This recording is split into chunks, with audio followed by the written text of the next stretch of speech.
Let's get ready to dive in to our next roundtable podcast with Hayley Barnes, who is a messaging and passive sales coach, and Sophia Parra, who is a marketing coach and content strategist. Now, in this episode, we are diving into your ultimate guide for all things marketing, and we share everything from the power of building relationships, vulnerability of sharing your story, how it doesn't have to all be about social media and what you can do different, Q&A text parties, and more. So without further ado, let's dive in to this amazing roundtable. Welcome back to the Permission Slip podcast, and we have another amazing roundtable for you today. We are talking about the ultimate success guide for marketing your business, and we have two amazing experts with us today, Hayley Barnes and Sophia Parra, and we are talking about all things marketing and copywriting and passive income and just more. So if you are a coach, if you're an entrepreneur, if you're a small business owner, if you're marketing anything online or have an email or social media presence, you need to listen to this. So that was just about everyone. So welcome to the show. Hello, I'm so excited to be here.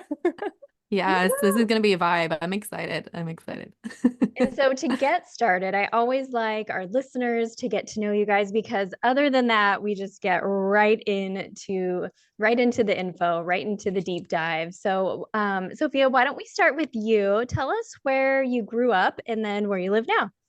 Oh gosh, I have a complicated story.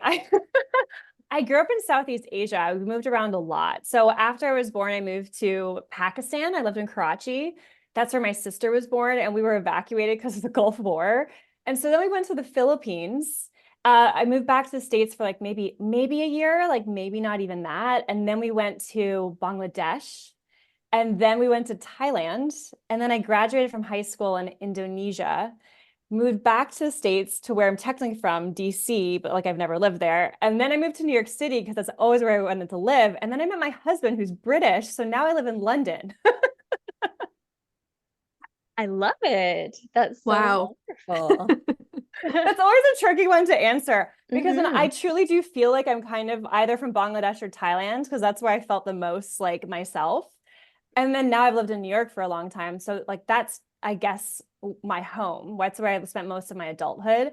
But then I'm like in London now, and my husband's British, and we don't know what's going to happen for our future. So it's I don't know, like, am I British now? Like it's a very complicated one for me to answer.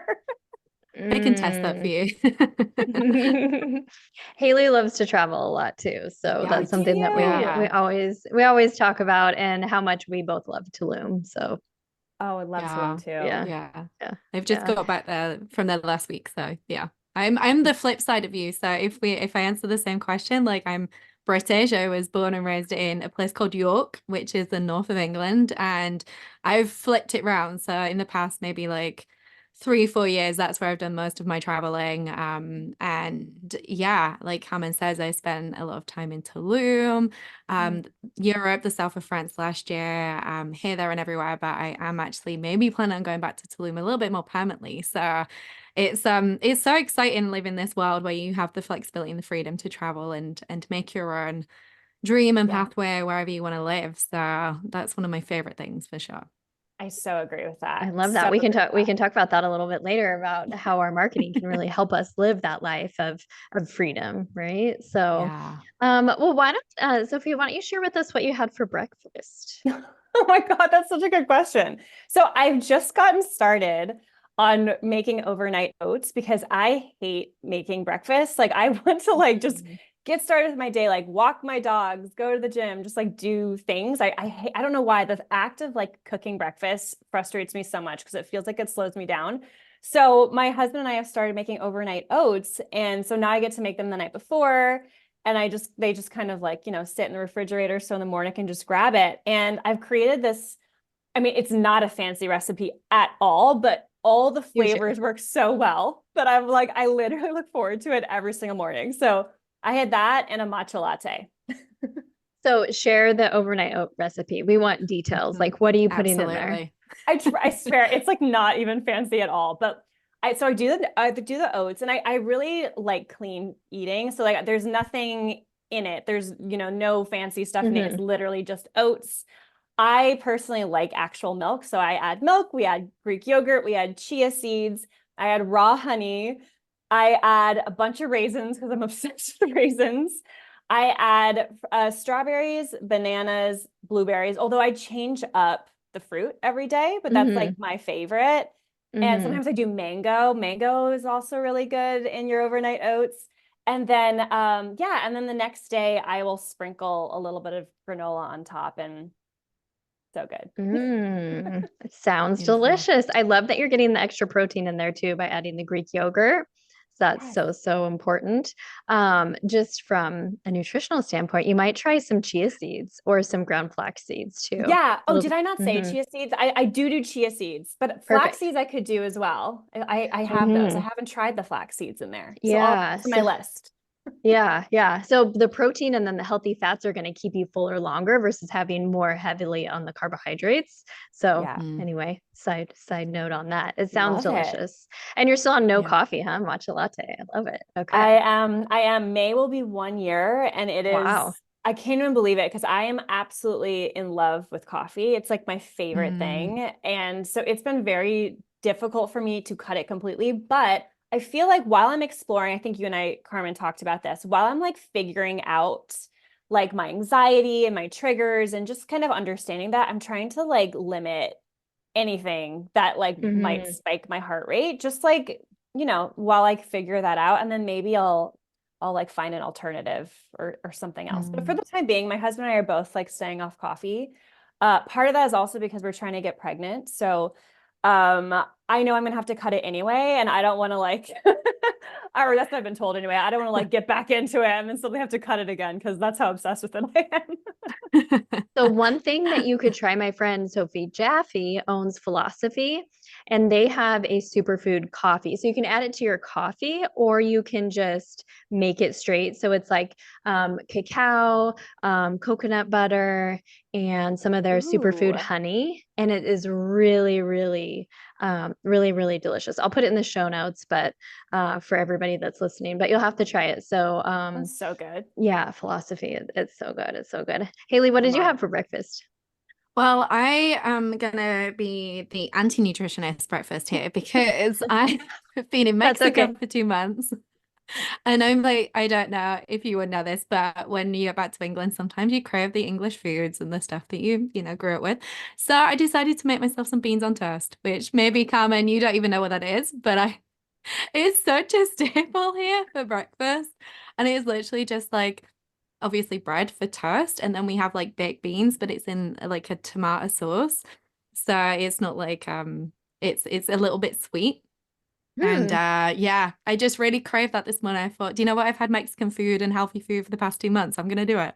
And I had So it's not a high cup of fiber tea, then. but high fiber. And they're actually good on, they're not too bad on protein. They've got a tiny bit in, so we're good. But like, I just really craved it. And I didn't have a cup of tea, but I had like a ginger and lemon and honey tea. So I like my herbal teas in the morning and then like chamomile before I go to bed. So I'm very like strict with that, but I just very British. I was like, as soon as you asked that question, I'm like, oh no. That makes me I laugh love it. so much. Beans on toast. Beans Interesting. on So toast. do you know what kind of beans they are? I'm just really curious. I mean, I read the pack this morning, but I can't remember. Are they It was are some they kind white of beans? Hewitt beans. But like in a tomato based sauce. Yeah. So I think it's aren't really they, because my husband, who's British, so I He'll know. when he introduced this to me, I was like, that is so bizarre. It actually is. I don't think it's white beans though, isn't it? No, it's like when you Not have, kidney. it's when you have, oh my God, have you ever had like bangers and mash? I've heard of it, but Me? Oh, Carmen. No, I was wondering because it's like the same beans that you would use, right? Like it's like in the can, right? like pinto beans? I don't think so. I'm gonna What look it is up. So I will look it up, and Yeah. if any listeners know this, like shoot me a DM, let us know, tag us I'm all. gonna get Let us like know what type you're of like beans you're these are. British and you don't know what type of beans you have. Like I'm like, I just eat them. I don't know. But it really is such an interesting meal. Like my husband loves it. And he's like, this is like the staple. And I was like, I have never heard of this before. That's why I was It's very laughing when you were saying interesting. that. I've heard of it, but I never really knew like where it came from or Yeah, anything. yeah. Oh, Yeah. I love it so much. Okay, last question, and then we'll wrap up the get to know you section. So, if you could pick one book, not your own, if you have one, that you could add to every library, what would that book be and why? Oh no. And everybody's always like, "Oh, I can't pick just one." Um, but try. If you need to do a couple, that's okay. That's so funny. I'm the opposite. I'm like, I can't think of one. No. So What the would one that it I always share just to kind of get the ball rolling is A Return to Love be? by Marianne Williamson, who is actually running for president in the United States the last few go rounds. But it's based off of A Course in Miracles, which is a metaphysical text just based out of like fear or love. And I read it, oh, I don't even know how many years ago now, but it was the first thing that shifted my perception to, oh, maybe I have a choice here. Maybe I have a choice to of how I think and how I feel and how I'm showing up and how I can interact with other people. And one of the big ideas from it is nothing has meaning until you place meaning upon it. And we go around all day long placing meaning upon things that are Yeah. primarily meaningless based on our conditioning and our own experiences. And so if you just think about what am I making this mean right now? Anytime you get that feeling of whatever like quote unquote bad feeling is, you could just say, what am I making this mean right now? And a miracle happens, which a miracle is defined simply as a shift in your perception. So anyway, that's mine. I love Love that. that. I did think of one. Okay. And I will say though, I feel like I'll hang up this and I'll have a bunch of others because this is actually what I'm in the middle of right now. But the reason I feel like it should probably be on everyone's bookshelf is because I have been recommended this book so many freaking times over the years, especially to business owners. It's a classic. I feel like most people have probably read it or they've heard about it. It's Secrets of a Millionaire Mind. And Mm-hmm. I feel like the reason this is one of those books is because even though I'm like only halfway through, it's one of those books that like really gives you a lot of aha moments around your habits, around like how you think. And I feel like Mm-hmm. no matter how much work I do, I'm constantly reminded about just like how I could be more consistent with it. Do you know what I mean? Like Mm-hmm. it's so easy to just kind of drop the ball in this kind of stuff. And there's a lot of our mindset work is so deep rooted. And it was just it speaks to you in such like a loving way and in such an empowering way, not like oh, like shame on you, like you haven't done this work kind of way. It really is just like a really warm embrace and then just gives you a lot of aha moments and gives you tools on setting yourself on a better path. So for me, I understand why it's been recommended so many times. And I feel like every business owner, I know we have a lot listening right now, should probably read this book. Also, it's so short. Like you could literally sit on the toilet and read this every night and like get a lot done. Mm-hmm. It's a quick read. I read it a Yeah. number of years ago, and now that you're saying it again, my mindset and just where I'm at in life. So I probably read that book maybe like, I don't know, 13 years ago or something, but I would get something completely different from it, I'm sure. Yeah, Mm-hmm. totally. I can see that. Mm-hmm. Mm-hmm. Yeah. Yeah. That's the What about beauty you, of the Hayley? books. Yeah, I feel like honestly, I feel like we're on the same wavelength because I was thinking like Atomic Habits Mhm. because for me, I read that at the beginning of the year, like, we start off a new thing and I have been so up and down with creating habits because I obviously travel a lot and change time zones a lot and it's difficult. It's a hard part of living that lifestyle is picking up the habits again and having a lot of self-discipline and having that resilient mindset. So I think that just reading something that's so simplified and so easy to follow and really generates some results, some quick results that you can get from it is so key to have just like on a bookshelf when you don't feel maybe like 100% yourself or you feel maybe like you're stuck in your business and maybe it's not the business, maybe it's yourself that you need to look at. Like that's definitely what I faced, for the past 6 to 8 months sometimes. So I think that is such a great book to just return to and just have that commitment to yourself because that's the biggest commitment that you can face in life is sticking to your own word and seeing it through and honoring what you want and what you need and what your body needs. So yeah, that would be my recommendation. I know that a lot of people probably have already read it and recommended it, but That's what instantly came to mind. I love that book too. And I love James Clear. And when I think about now transitioning into this conversation that we're having about marketing, one of the things that he does, he writes a really great newsletter. And I think about that, and I think about maybe one day I'll have the 20 grand and I'll do newsletter marketing for my business in in his on his newsletter, because it's one of those ones, you know how you get those emails and it's an email that you actually read and you look forward to, and I save it unread until I have the time to sit down and actually read it and digest, like, what does this mean for me? And then maybe how could I share this with someone else too and impact them? But as we go into this conversation about marketing, I really thought it would be like, what is your view on marketing today? Just kind of open it up a little bit broad, because marketing could mean so many things. You know, if we think about like just like PR, like, or TV, we think about email marketing, we think about print marketing, we think about social media is probably on the top of everybody's mind. And when I say social media, maybe everybody's anxiety rises a little bit. But what is your view on marketing today? And just like to hear some of your thoughts on that. Hayley, do you want to share first? Yeah. My initial thoughts are creating a really unbreakable connection with your audience. So whatever medium you use for that marketing, that's completely up to you. That's aligned with who you are, what type of person. I don't know how many of you follow human design, but I'm a projector. So social media for me is difficult because I am not consistently wanting to show up. I'm a two-line as well. I'm a hermit. So my marketing strategies really align with me, where I can maybe just batch them like a podcast episode, or looking into PR that's a little bit more evergreen and longer return. So I think it's one, creating just that unstoppable connection with your audience, and then two, being like so in alignment that you feel your most creative self and authentic self, and you're transparent and vulnerable. And that's where I feel marketing is right now, and that's where the most powerful marketing campaigns that really resonate with me right now, they all hold them different factors and them different pillars for sure. Yeah, I 100% agree with that, actually. And something that I always tell people is, I think a lot of people just assume marketing is about selling, right? I mean, and that the logic says that that's what it would be, but I actually think marketing is about making people feel seen and heard.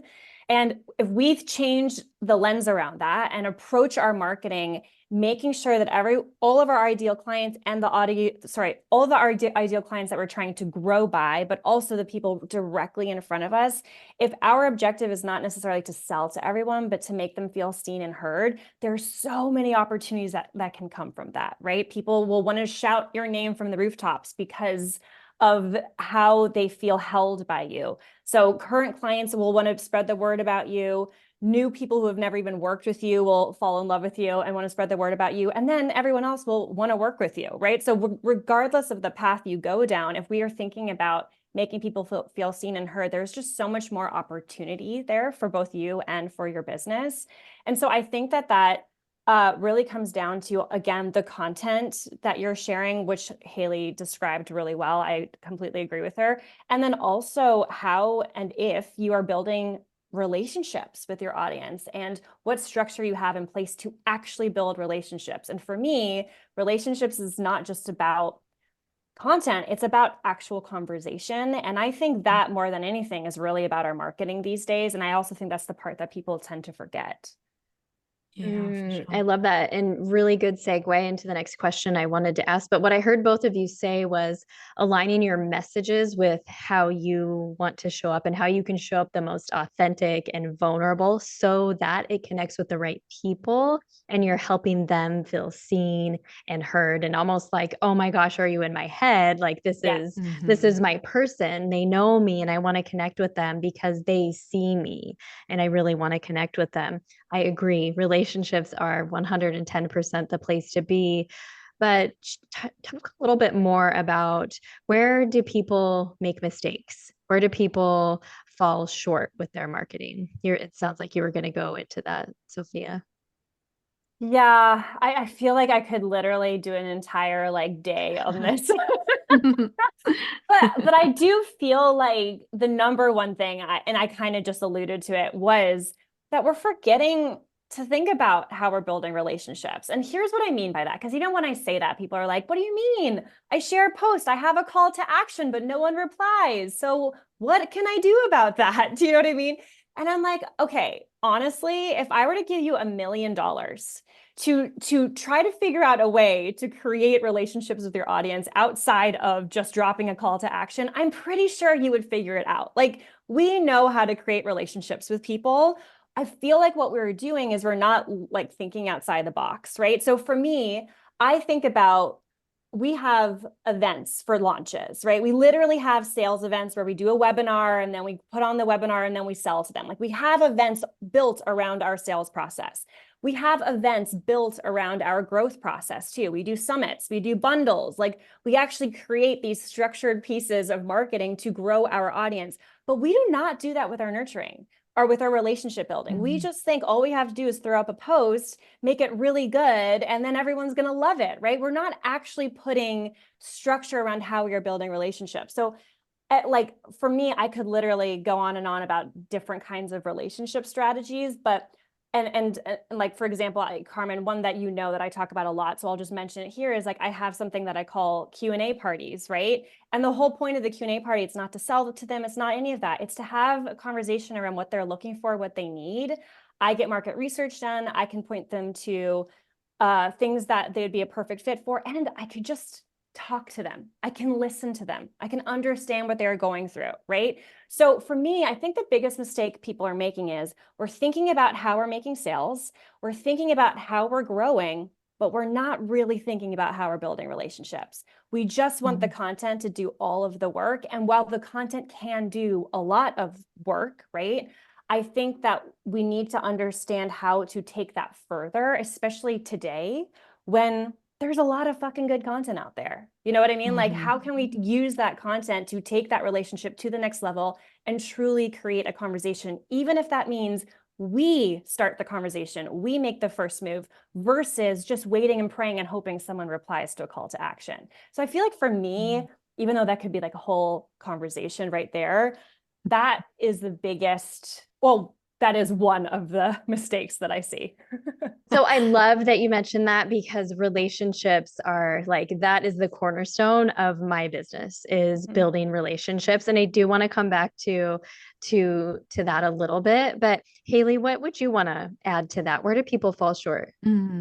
Yeah, I think if I maybe do like the flip side of the coin for people that maybe struggle with reach, if we're talking about social media, or maybe struggle about traffic into any funnels, any systems that they're building.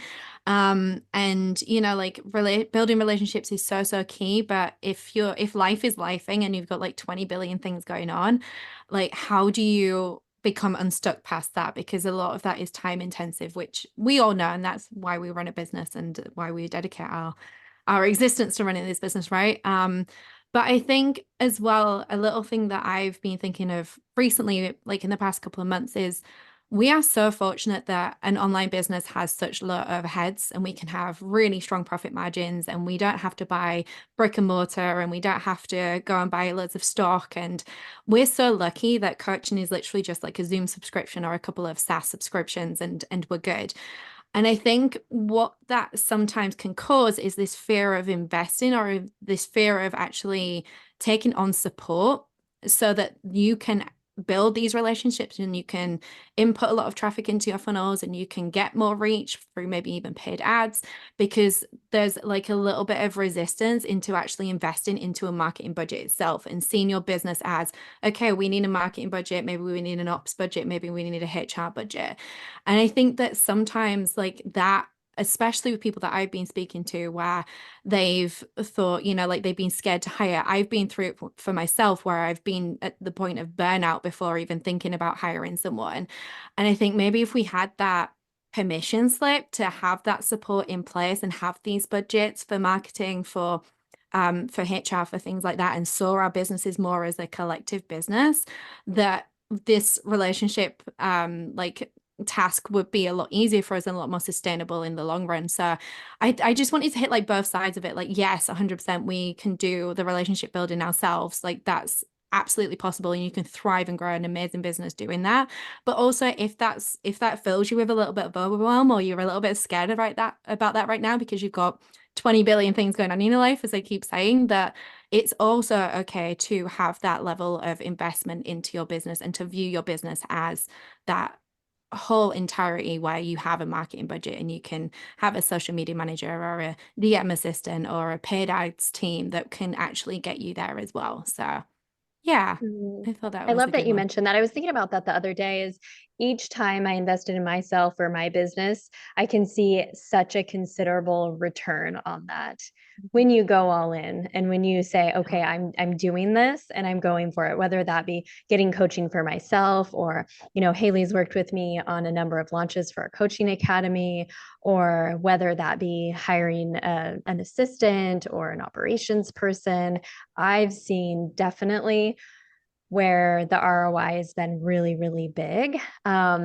Also, it frees up energetically for more creativity within me. If I'm still writing some of the copy or wanting to write some of the blog posts or our newsletters for LinkedIn or whatever it is that we're doing, is I'm having so much more fun with it because I'm not bogged down in what I like to call the 80%, the busy work of the stuff that maybe I don't enjoy, that not or it's not the things that only I can do. And so if I can focus on that 20% that really moves the needle and I'm having fun with it, and that is my gift right there, and hire out for the rest, I think that's really important. So thank you for mentioning that.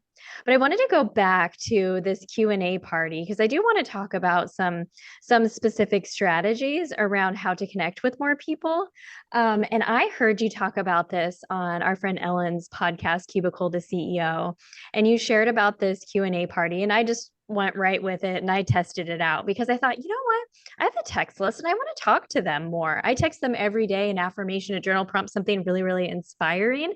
But yeah, I do. I want to talk to them more. And I had such a good response and I had so much fun because, going to Hayley's point, is I was able to carve out the time. That was the thing that I was doing for the day. And I wasn't mixed up doing a bunch of other things. And can you share just a real quick tidbit on that, Sophia? Yeah, well, first I'll just share what it is for anyone who's not aware. So essentially a Q&A party is exactly what it sounds like. It's an opportunity for someone to raise their hand and say, "Hey, I have a question." And for you, it's really an opportunity to actually give someone the experience of getting coached by you. Obviously, your coaching is just going to be in like a 3-minute voice clip. Or if you have to text, you can text, but I do find it, pro tip, really easy, much easier if you have the voice clip and you can just kind of talk them through something. But that experience alone, here's the thing. People are fed so much incredible content all day long on social media and their email lists, like all the things, but they very rarely actually get to speak to someone. So when you actually have the opportunity to take the content that you create all the time, but direct it to this person and make it feel tailor fit to them, that impact is so much greater than if they were just to see a social media post, right? So what I find actually is when I create these containers, and the quick structure is I send an email, I say free coaching today only. Here's how you do it. I direct them to my text list where I host the Q&A, but you could do this anywhere. You could just have them reply to that email. You could use a video ask. You could do so many different things. But when I direct them to my text message, they send me a question. And then, like I said, in that moment, I can give them some coaching.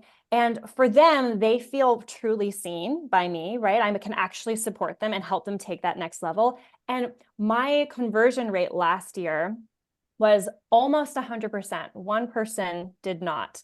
Almost 100% over the course of 1 year converted if they took part in the Q&A party, it took 1 year or less for them to convert into a paying client, except for one person. So I completely get the time constraint thing. However, I feel like there are a lot of people as well that don't have a big enough email list to not have relationship strategies, right? Or maybe they don't have the money to invest in someone or something like that, right? So for that person who really wants to stop being so hung up on how big their email list is, I feel like this is a super scalable way to basically have a bunch of discovery calls in one day and give people the experience of working with you so that they want to know how else to work with you, or so that they want to stick around because you have become that go-to coach on that topic because you gave them an experience that no other coach on the internet has done for them, right? Because that is literally what I hear them say all the time. Like, oh my gosh, like they're surprised when they realize it is actually me talking to them. Like they were thinking like one of my assistants would be reaching out and sending them a lead magnet or something like that, which is fine in some cases. Sometimes the lead magnet is the best way to serve them. But when they hear my voice, I suddenly become that go-to person for them, that when it becomes time to hire anyone in my field, they think of me first because there is a relationship there that goes beyond the free content that they're getting from everyone else as well. So that's what it looks like. And of course, I can, if you want to share any specific tips in there at all, Carmen, let me know.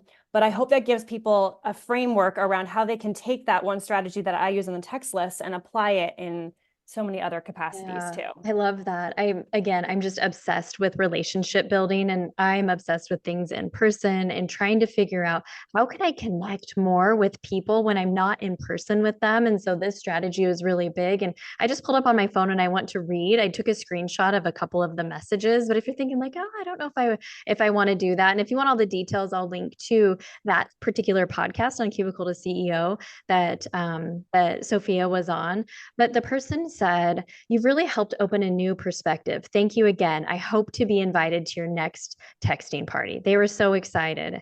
And then another person that I met at a speaking event that I had a great connection with in person, but we've never connected after that.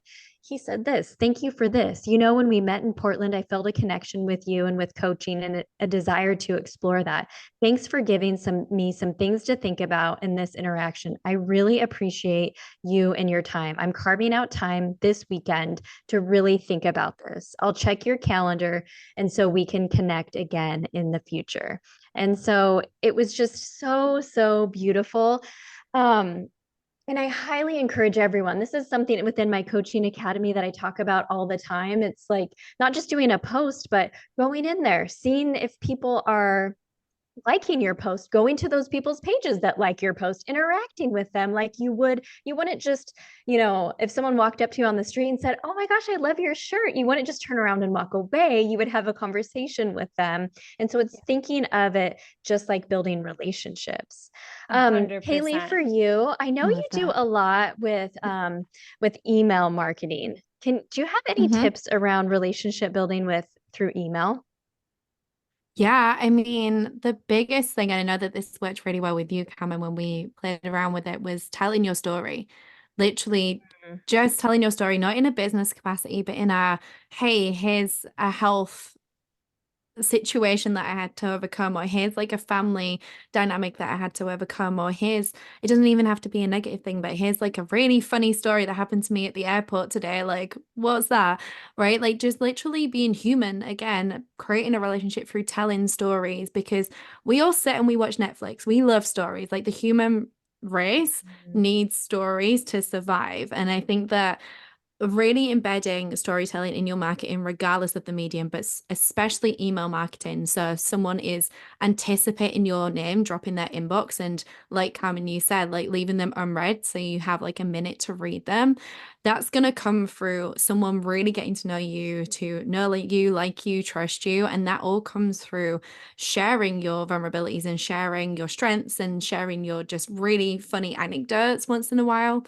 And that's when you become memorable. So like maybe even after this podcast, people will have some baked beans and think of me. I don't know. Maybe that could be a thing. But like, and that's not really something I want to be known for, but there we go.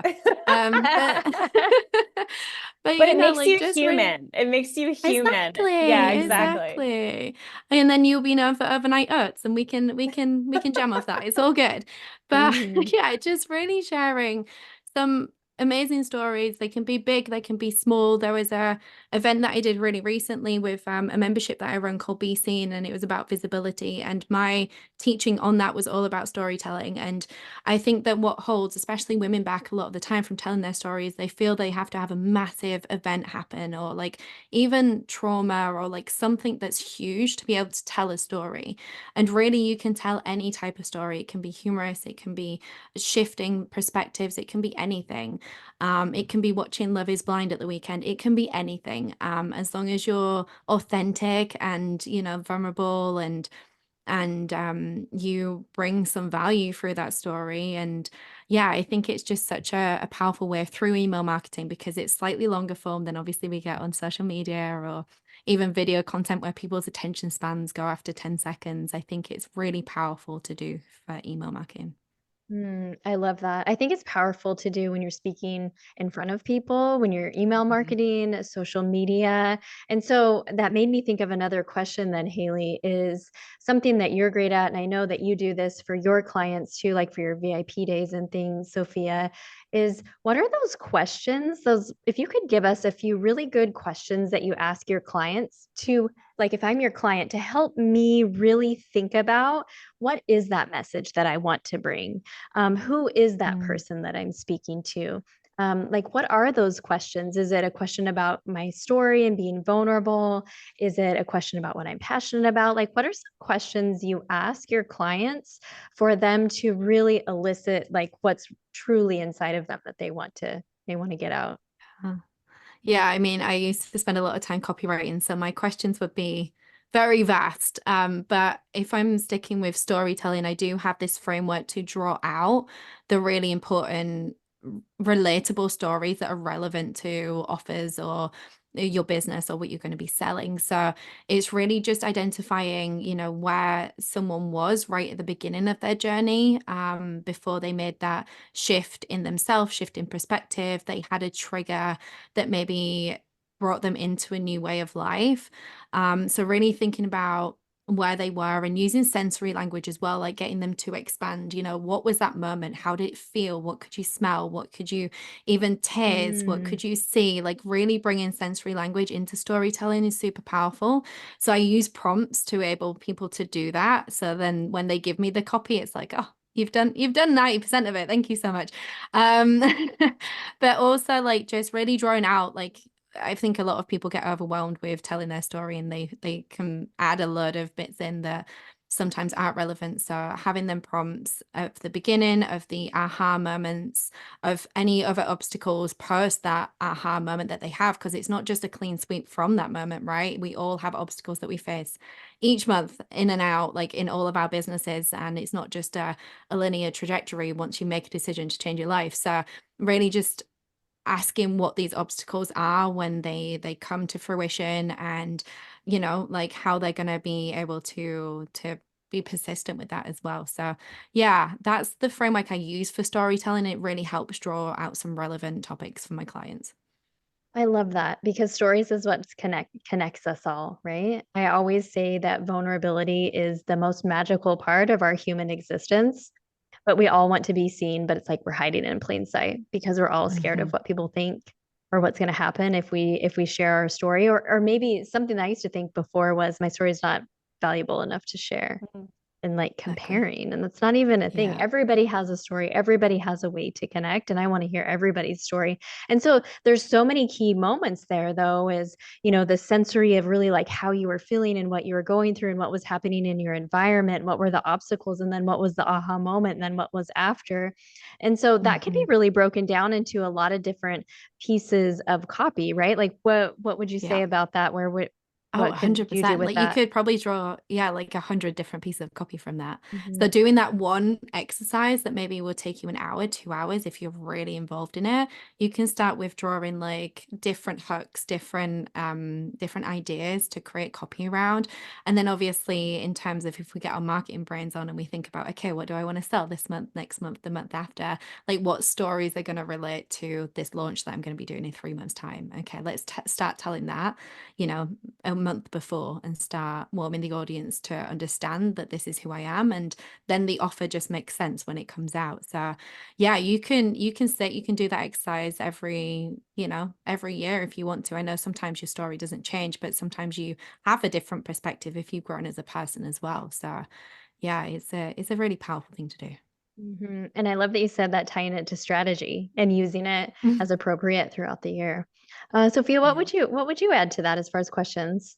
Yeah. So the questions I tend to, I mean, kind of like Hayley, there's so many questions that I ask, and it kind of depends on what we're working on, what their big objective is, what are their weaker spots in terms of their marketing. So depending on where you're coming in with me, how I approach this would shift. However, something that I really think about though are what are the beliefs people have within the work that they do? Meaning, what are the things that are really firing them the fuck up? Can I swear? Yes. Okay. Have you heard me? I just want to know. Have you met me before? Just double checking. I was thinking the same thing. Like, what is firing the fuck up inside of the work that they do? What are the things that they could get on a soapbox, be handed a mic, not even need to prep, and just go off on things? So I like to get clear on what those things are. And how I frame that is what do you believe within your industry? Like, is there something that's absolute bullshit? Is there something that you think is a total myth? Is there something that you think people are wasting their time on? It's usually that kind of stuff, right? So that's one question. I also ask people, like what's broken within their industry, like from their perspective, is there anything that they see as broken? Because usually that means that they're showing up differently than a lot of other coaches do. I work with a lot with coaches, which is why I'm specifying coaches right now, but this would apply anywhere, right? So if you're aware of like what you find to be broken in the work that you do that other people like you are doing, you can start to see how you are showing up differently, and that can really be great in your marketing as to kind of show how you stand out from the crowd. I also talk about, I actually wrote one down and I can't remember what it is right now. What was it?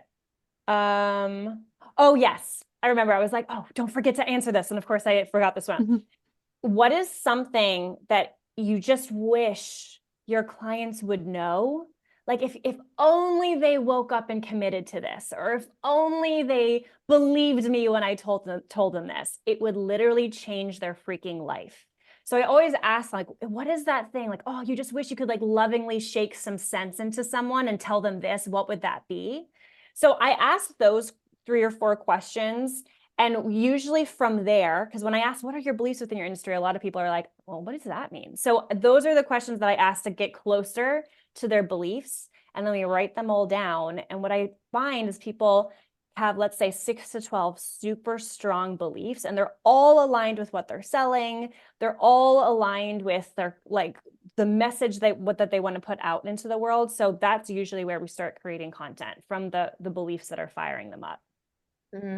I love that. You shared that with me earlier this year, and that's just been so huge for me, and something that we've really been thinking about within our company and within our organization. So I can hear people now saying, well, I don't know. And so if you're sitting there thinking, I don't know what my story is, I don't know what my belief is, here's what I want you to hear about the word I don't know, is that you do know, but it's inside of you. But I don't know is a way to stop yourself, because there's fear coming up. There's fear coming up of, if I share my story, will people like me? Will I feel judged? Even if your brain's not saying that, the I don't know. And then what happens after I don't know is the numbing out would be, oh, I'll do this later. I'm going to add it to my to-do list. We're not saying that we can't do it, because we're all really ambitious go-getters here, but we're going to add it to our to-do list. And then because it's on that to-do list, then we're overwhelmed and we go back and working on that busy work and we're numbing out. We're never really going back to get to the nuts and bolts of what this is. So if you're telling yourself, I don't know, just know that. The other thing about I don't know is that you have to have the courage to have something to say. Mm-hmm. Yeah. And we each have that inside of us. And so having the courage to have something to say no matter what. So for example, some people hate that I say this, but I often say, in one of our beliefs is, you can only reach your dreams and goals to the level your body can take it.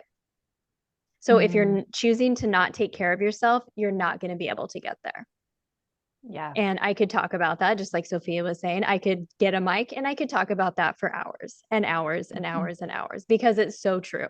And I have my own personal story to share about that. I have case studies that I can share and testimonies from my clients and my corporate work that I've done and my speaking.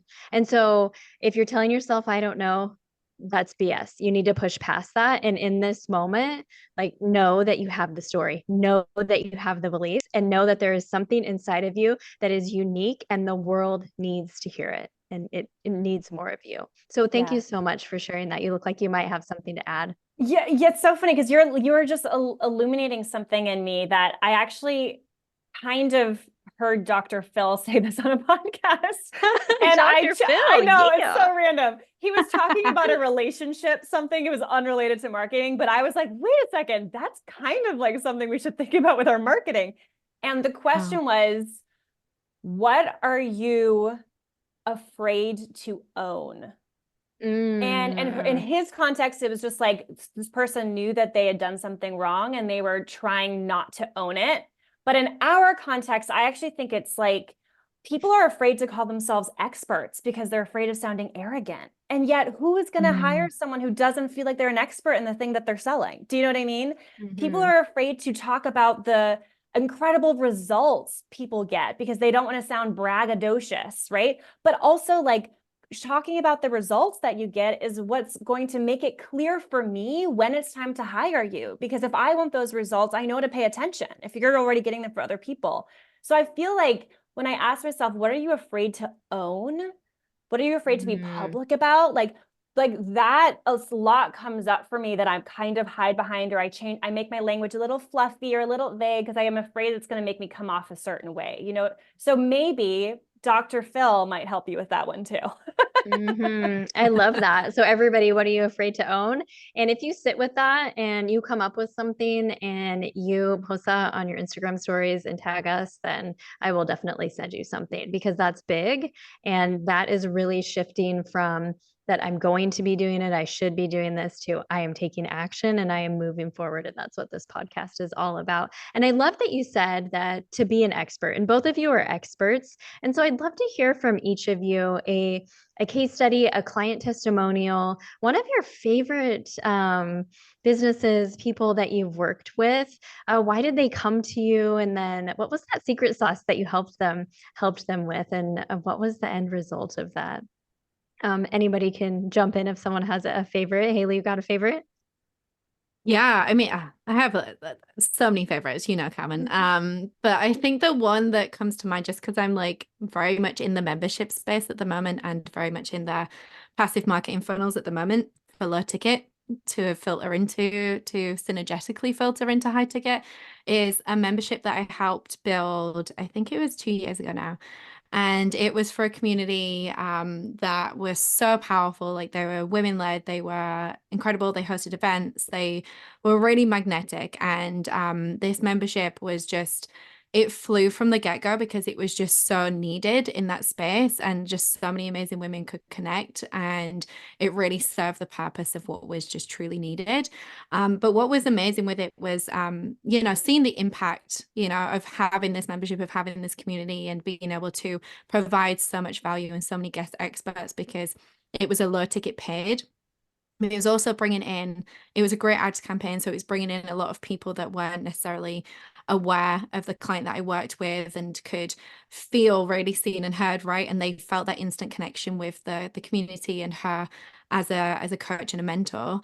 And then 6 months down the line, we grew to over, I think, 560 members. And she had a launch in the fall that became like a 6-figure launch. And currently, before, she was doing 5 figures. So it like doubled the launch by having this low ticket magnetic community. And it was just, from there, she's just absolutely skyrocketed. So it's been so beautiful to watch and be part of that journey, and know that, you know, like the little data expert that I was, like trying to like get the funnel all optimized and get the offer right and get the messaging. I wrote all the copy for that as well. Like, that was there at the beginning, and just seeing that flourish has been one of my favorite things to witness, for sure. So I know, like with Carmen, when I've worked with her, it's been beautiful to just even go back into your groups and see like, oh, hey, we create, like, obviously I was there, we created the copy for this, like, this has been your dream and it's come to fruition. And it's just amazing seeing the women go through it and really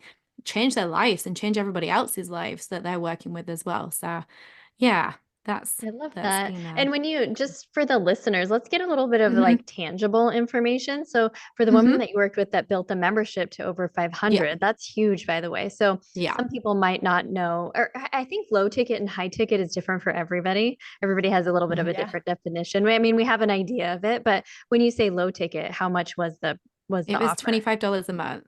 Okay. Yeah. And then when you think about that, if it's $25 a month and you multiply that by she got 500 in there, I mean, Yeah. that's nice income. That's like $12,000, 12,500 a Yeah. month of that income that's coming in while she's also building and growing her community for her next bigger offer that she's Yeah. having and having someone to talk to. What those specific things that you did around marketing, or can you think of one thing that really helped with the copy, or one thing that really converted really well with some of the members that people could take away? I think, yeah, definitely a couple of things. I think she was so embodied in the community that the messaging was pretty, I wouldn't say it's ever easy, but it was pretty quick to get together, and we really simplified it. We didn't have a lot of fluff, but we built in that framework of having a super powerful hook, of showing her story so she became super relatable for a cold audience, and then move into an offer.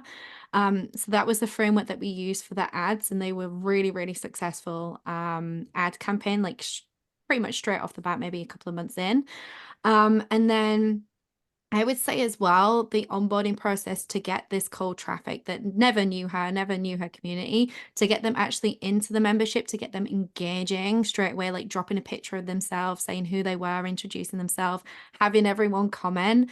Like that was something we really concentrated on so we could get that instant gratification within, like the first 48 hours of someone joining.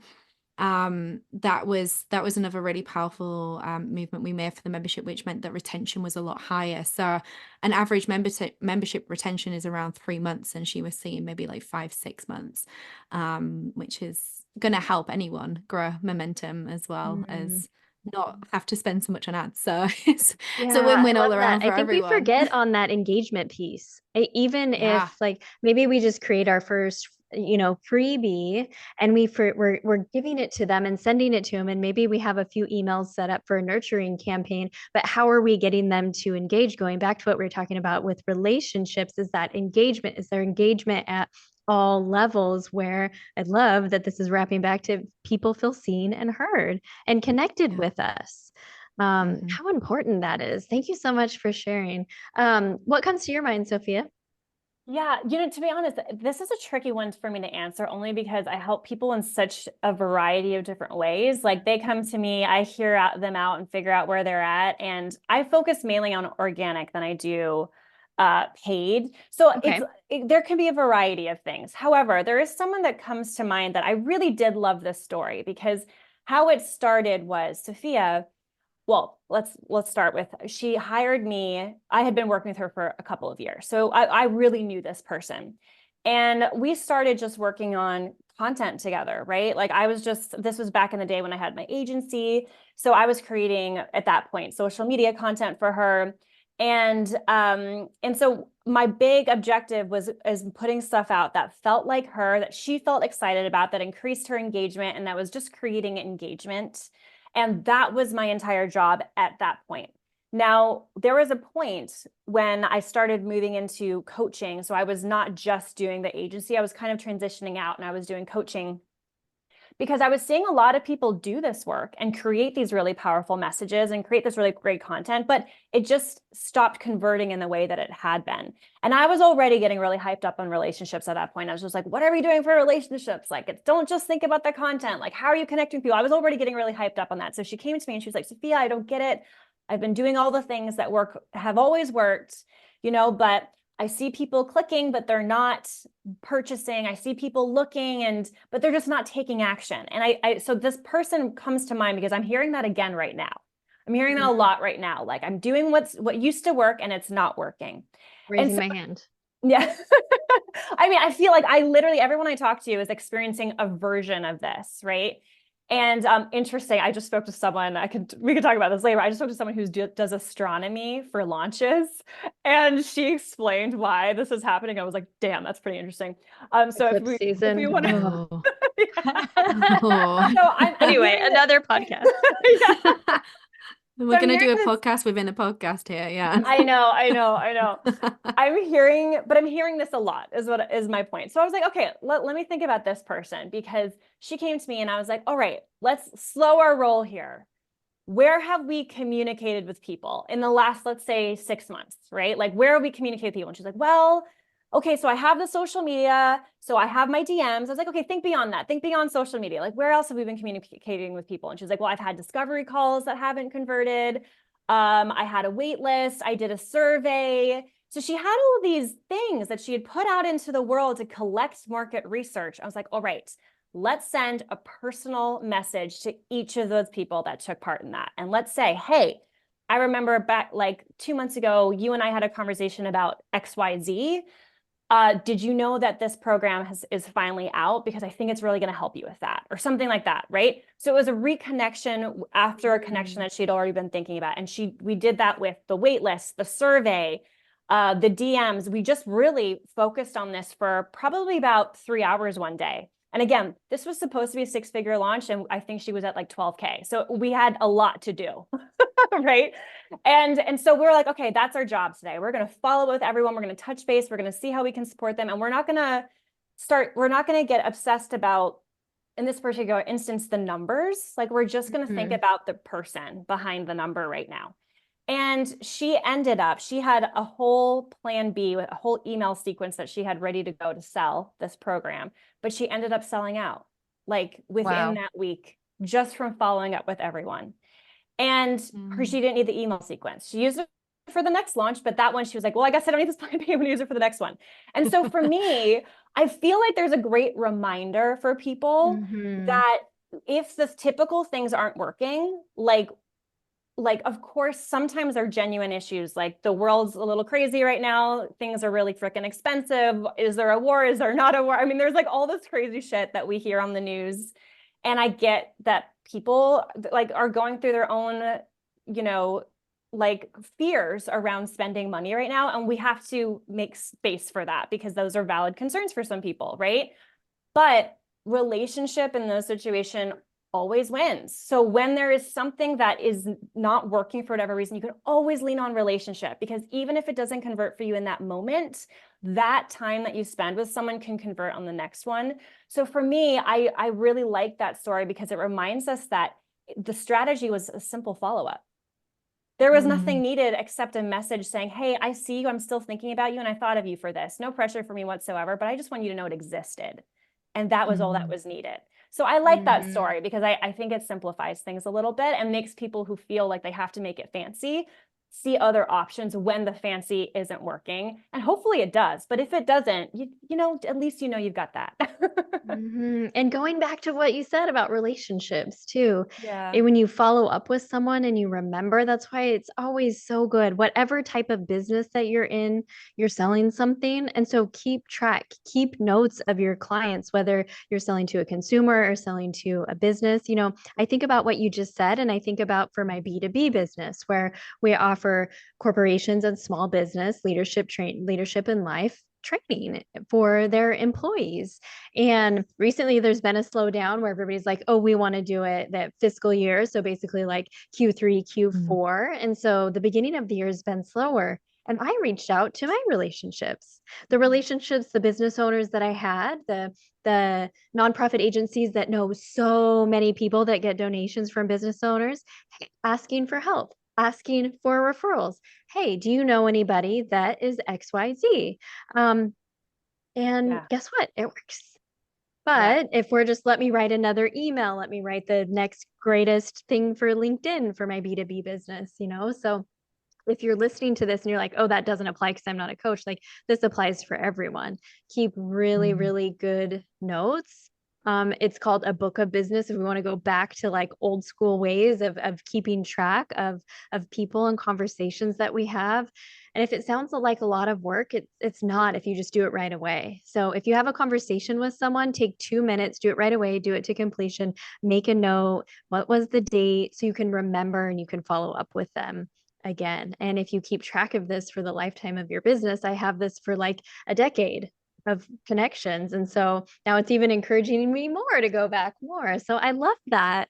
Well, we're about out time for our podcast, but I just want to know if you have any last words to share. And I would also love to hear, how can people learn more about you, connect with you? Is there any go-to like tip, tool, or resource that you have that people find a lot of value in that you want to share?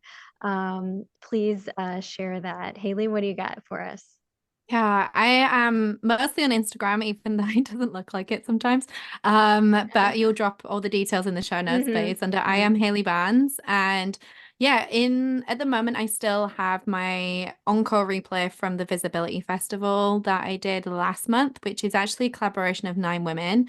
So it's amazing. It was for Women's History Month, and it's all about being visible, like your way, in a way that feels good for you, focusing on strategy, alignment, and energetic. So if anyone is wanting to look at that, it will be definitely still up there by the time this podcast comes out, I'm sure. And yeah, just shoot me a DM if you've kind of listened to anything and it's really related to you, then shoot me a DM. I'm always on the other side of them, so I would love to connect. I'll make sure to put that in the show notes. And so if anybody knows what kind of beans those are, she does need that information ASAP. I'm gonna get so many messages. No. Sophia, how could we learn more and connect with you? Well, I love to connect with everyone on my podcast, Marketing Unfiltered. It is literally my favorite place to connect with people. So if you like fun podcasts, Carmen's been on, and Hayley, you're probably going to be on too. If you want to, of course. For the beans. Yeah. Exactly. We'll get this beans thing straight. We'll have my husband on to sort you out. Yes, please. I need some backup here. Yeah. But it's a fun podcast where I really try to make it feel like we're having business conversations over like margaritas and guacamole. Like that's really the vibe on it. So if you like that vibe of a podcast, come over to Marketing Unfiltered. I'm also pretty consistent on Instagram. My handle is Sophia Parra. I love to connect with you over there. And also at the moment, I'm doing a ton of market research because I'm creating a program that I think I'll launch in June, where I'm just like, I'm very close to being done with this, but I'm really helping people craft that marketing strategy that feels sustainable and feels unique to them. And that's what this next program is going to be about. But I'm like doing a ton of market research on it. So if you would like to chat to me, talk to me about what you're going through and help me build this thing out to make it perfect, DM me at Sophia Parra, because I'd really love to support you and truly understand what you're working through right now. That's really how we make these programs actually serve you. So I always appreciate that support. I love that so much. Yeah, it was so much fun on your podcast for sure. And we were talking before we started the podcast of, your marketing doesn't all have to be just social media. Right. And if that's feeling kind of like what Hayley was talking about with being a projector or human design, and that sometimes email was better for her than social media, this is what Sophia is talking about, is figuring out the way that you can communicate the messages that you want to communicate and make the impact that you want to make that feels aligned to you, because it doesn't just have to be one way. So I love that you're doing this market research. I want everybody to take you up on that for sure. So thank you so much both for being here. There's so many nuggets and so many takeaways for everyone today, and so much fun and just laughter. And it just, it filled my day with joy. So thank you for being on the podcast. Thank you. Thank you so much.